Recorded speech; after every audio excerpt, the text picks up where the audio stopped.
Bonjour à tous, aujourd'hui nous allons parler de l'internat Chazières, autrefois internat Favre, du déclassement de la 6 à 7 et de la fan zone de Bellecour avec Emmanuel Hamelin, le conseiller municipal Les Républicains de la ville de Lyon. Bonjour Emmanuel Hamelin. Bonjour.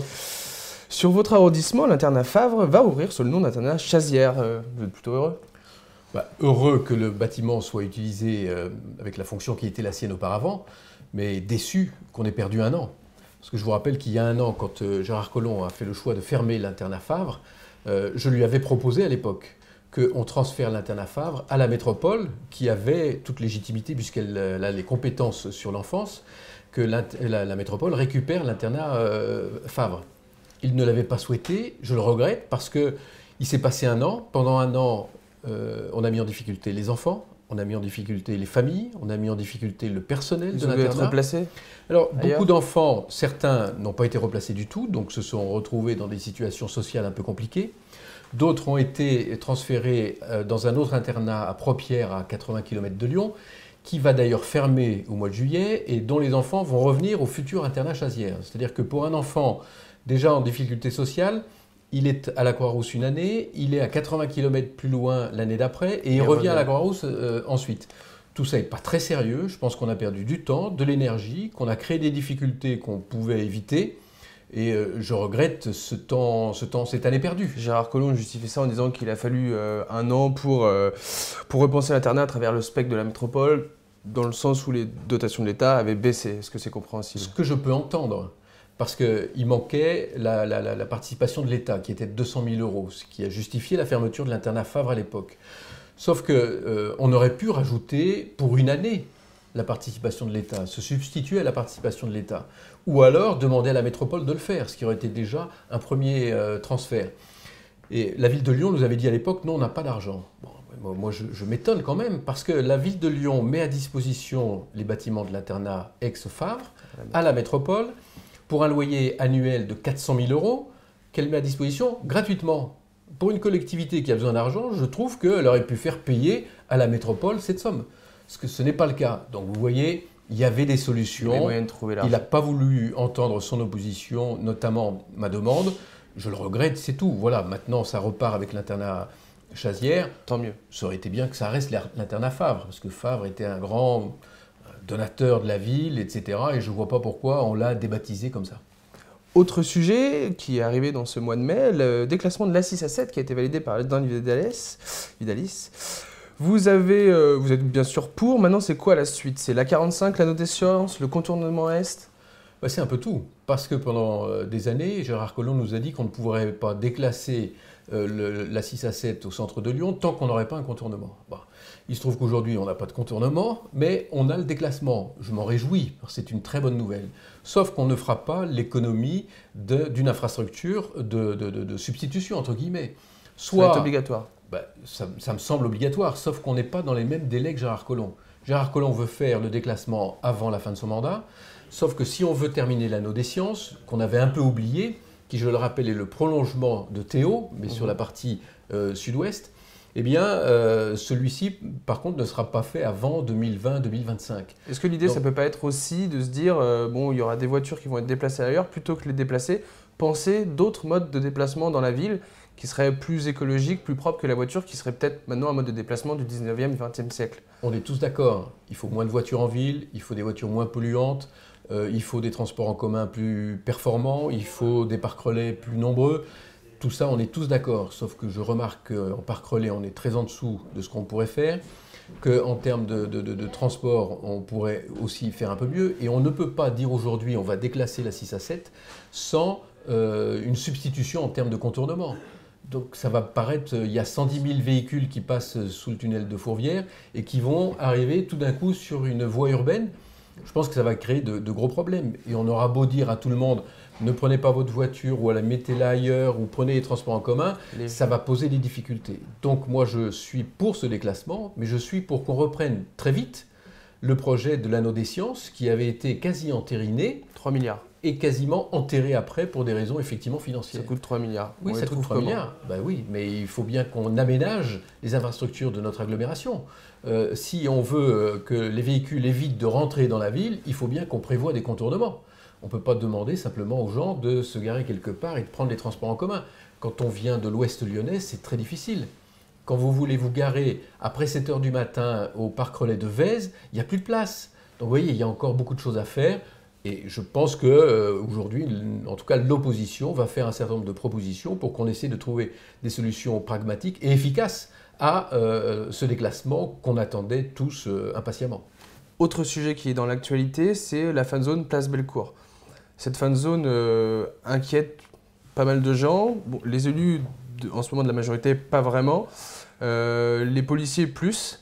Vous, qu'est-ce que vous pensez de cette fan zone Place Bellecour? Est-ce que c'est aussi un point qui vous inquiète? Et je vais vous couper parce que cette réponse va falloir répondre dans la suite de cette interview qu'on va continuer sur YouTube.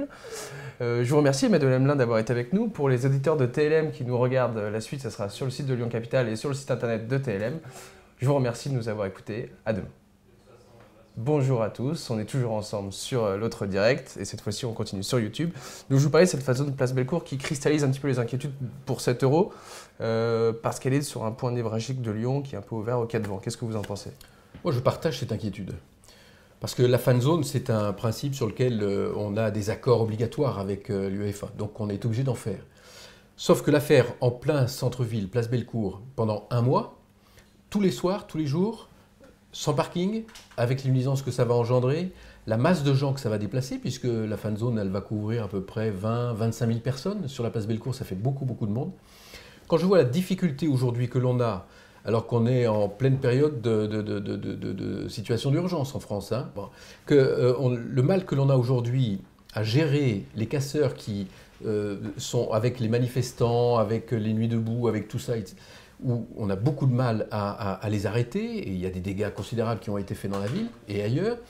Comment on va gérer sur la place Bellecour? Moi, je pense que la bonne solution aurait été de faire une fan zone au stade de Gerland. Il n'y a plus rien au stade de Gerland, autant l'utiliser de cette manière-là. Tout ça est encadré. Bellecour, c'est un lieu symbolique.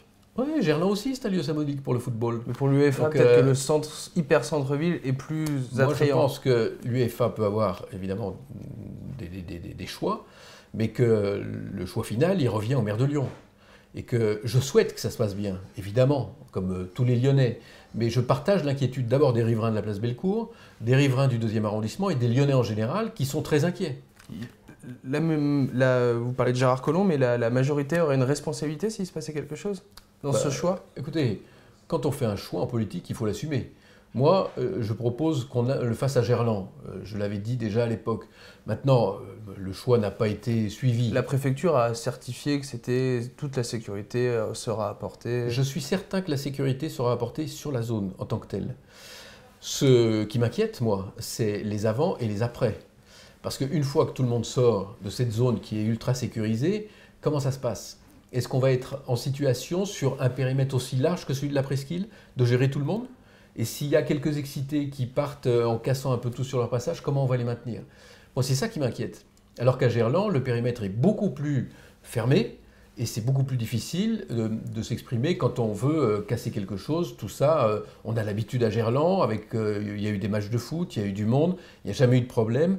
Eh ben, c'était le lieu idéal, qui est un lieu très emblématique. Est-ce qu'il a encore temps de changer? Mais oui, bien sûr qu'il a encore temps de changer. C'est un choix politique, ça dépend de Gérard Collomb. Soit il fait le choix de maintenir Place Bellecour et il en assume la responsabilité. Et encore une fois, je souhaite que ça se passe bien, bien sûr. Hein.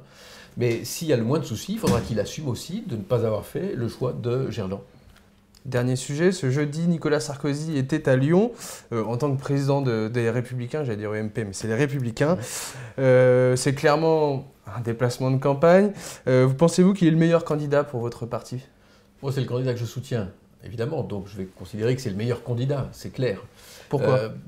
Pour plein de raisons. D'abord parce que c'est un homme qui a de l'expérience, qui a de l'énergie, et je considère aujourd'hui que dans notre pays, la situation est tellement désastreuse qu'il va falloir une énergie phénoménale pour réformer et remettre le pays en situation normale.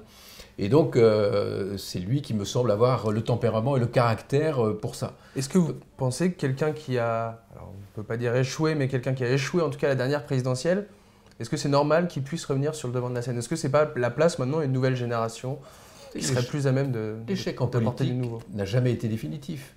On le voit, tous les candidats, quelle que soit leur responsabilité, ont subi des échecs dans leur vie politique. Et là, il a subi un échec aux plus hautes responsabilités. Oui. Et alors, il a été désavoué par les Français. Il a été désavoué pour les Français, ça ne l'empêche pas aujourd'hui de briguer un nouveau mandat. Les primaires désigneront le candidat dans notre famille politique, enfin pour ce qui est de la droite et du centre, mais plutôt plus la droite puisqu'il n'y aura pas de centriste. Mais c'est les primaires qui vont désigner le candidat. Si c'est lui qui est désigné, il aura toute latitude et toute légitimité pour être candidat face aux socialistes, François Hollande ou un autre. Donc je ne vois pas en quoi les primaires devraient être limitées à des critères de t'as gagné ou t'as perdu. On l'a vu dans les primaires, il y a aussi des candidats qui ont perdu. Est-ce qu'aujourd'hui, il n'a pas un petit avantage en étant président du parti à pouvoir faire campagne en ce moment sur les deniers du parti sans engager des fonds personnels? Sachant qu'il a déjà eu des problèmes avec ses campagnes précédentes. Je remarque quand même une chose, c'est que de tous les candidats aux primaires, quels qu'ils soient, tout le monde se félicite aujourd'hui d'avoir Nicolas Sarkozy comme président du mouvement. Pourquoi? Parce qu'après la bagarre entre Fillon et Copé, qui a laissé des traces incontestables et des cicatrices profondes, notre formation politique était en lambeaux. Et Nicolas Sarkozy est arrivé, il a ressoudé notre famille, il l'a redynamisé, il l'a remis en route, il en a fait à nouveau un parti d'alternance. Ce qui n'était pas le cas auparavant. Donc tout le monde se félicite de la manière dont il a géré et laissé des places à tout le monde.